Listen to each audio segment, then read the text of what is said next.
आचार्य सन्मति सागर जी महाराज मुझे वर्षों पहले मिले थे। मैंने उनकी तप, उनकी साधना कितनी सूक्ष्म तरीके से और गहराई से देखा, तब ऐसा महसूस हुआ कि जो हम चतुर्थ काल के मुनियों के संबंध में पढ़ते हैं, सुनते हैं, जो चर्चाएं चलती हैं, शायद वही आत्मसाधक इस काल में हम लोगों को सिखाने के लिए पैदा हुआ। दुर्भाग्य है जैन समाज का कि एक ऐसा महातपस्वी जिसने अपने जीवन की पूरी साधना के काल में 2-4 वर्ष ही आहार मुश्किल से किए होंगे, एक नवाला लिया, फिर 1, 2, 3, 32 तक है, 32 से नीचे उतरे, सारा जीवन की तप और साधना में गुजरा। मैं ऐसे साधकों को देखता हूं जो अपने भीड़ से घिरे या सिर झुका के बैठे, लेकिन साधना क्या है?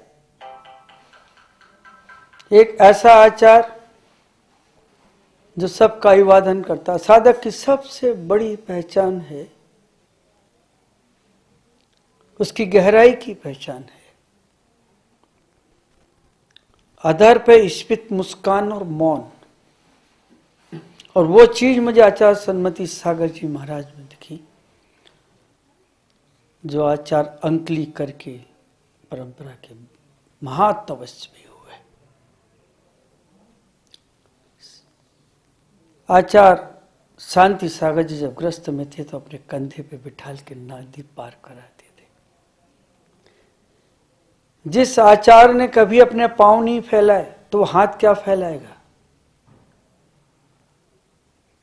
जिसकी सरलता, जिसकी सौम्यता, जिसका चारित्र देख करके ऐसा लगता था कि कोई देवदूत महातपस्वी संदेशा लेकर के लौटा है, जिसने जीवन पर्यंत साधना के काल में अपनी थूक को भी नहीं बाहर निकाला। हिंसा से परे थे वो, परम अहिंसा में थे वो। उनके जाने के बाद तो मेरी भी आंखें डबाई। किस तरह से एक महातपस्वी जो चतुर्थ काल का दिग्दर्शन कर रहा था, साधना प्रस्तुत कर रहा था, साक्षी था, वो चले गए। मैं दुखी हूं और आज भी पछता रहा हूं कि समाधि के पूर्व उन्होंने मुझे बुलाया था, मैं जा नहीं सका। उनको मेरी वंदना है, उनकी साधना, उनकी दिव्यता, उनकी तप को। और आपसे भी निवेदन है, जब कभी संकट में पड़ो तो आचार्य सन्मति सागर जी को एक बार स्मरण करके देखना। अपने आप ऐसे कष्ट निकल जाएंगे जैसे पानी के गिरने पर धूल बह जाती है और प्रकाश के आने पर अंधेरा चला जाता है, मोर के कूकने पर सांप भग जाते हैं। ऐसे महान आचार्य, मुझे भी 2 शब्द कहने का अवसर मिला। मैं आनंदित हूँ, प्रफुल्लित हूँ। और मेरे ही परम शिष्य मुनि प्रसन्न सागर जी आज उनके चारित्र का अनुकरण कर रहे हैं, साधना का अनुकरण कर रहे हैं। मेरा आशीर्वाद है सबको। जय सन्मति सागर।